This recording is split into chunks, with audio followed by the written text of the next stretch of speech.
Algérie, les 5 étapes qui ont mené à la démission de Bouteflika.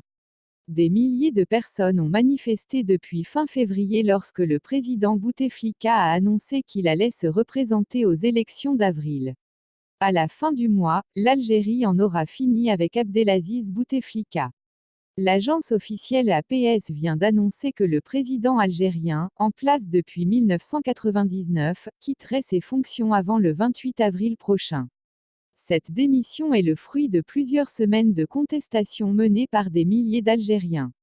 Retour en 5 points sur cette fronde inédite contre le pouvoir algérien. 10 février, la candidature Bouteflika annoncée et contestée. Le 10 février, Bouteflika, âgé de 82 ans et très affaibli après un AVC en 2013, annonce qu'il brigue un 5e mandat. Une annonce qui ne passe pas.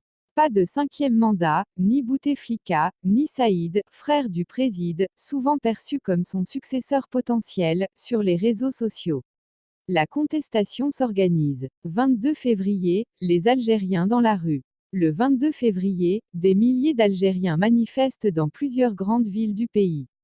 La contestation se poursuit dans les jours qui suivent. Des journalistes sont brièvement détenus après avoir participé à un rassemblement pour dénoncer les restrictions de couverture, imposées par leur hiérarchie.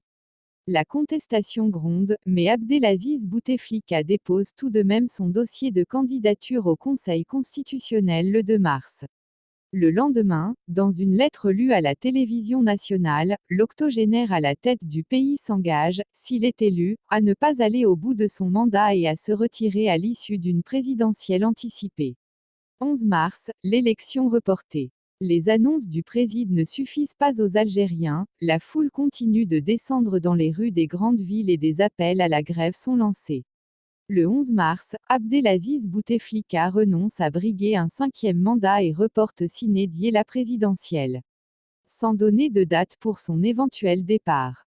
Il indique qu'une élection aura lieu après une conférence nationale, chargée de rédiger une nouvelle constitution.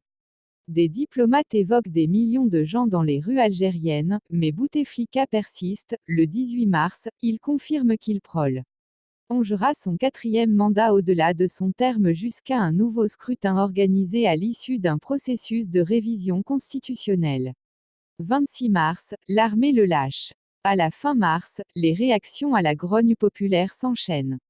Le 26 mars, le général Ahmed Gaïd Salah, chef d'état-major de l'armée, propose que Bouteflika soit déclaré inapte à exercer le pouvoir en vertu de la Constitution ou qu'il démissionne. Le lendemain, le Rassemblement national démocratique, RND, principal allié du FLN, et son secrétaire général Ahmed Ouyaya demande la démission du président. L'Union générale des travailleurs algériens, UGTA, principale centrale syndicale algérienne, apporte son soutien à l'appel du chef d'état-major. Le 28, le chef du patronat, proche du président, démissionne. 31 mars, un nouveau gouvernement. Le 29 mars, à Alger, la foule scande notamment « Le peuple veut que vous partiez tous ».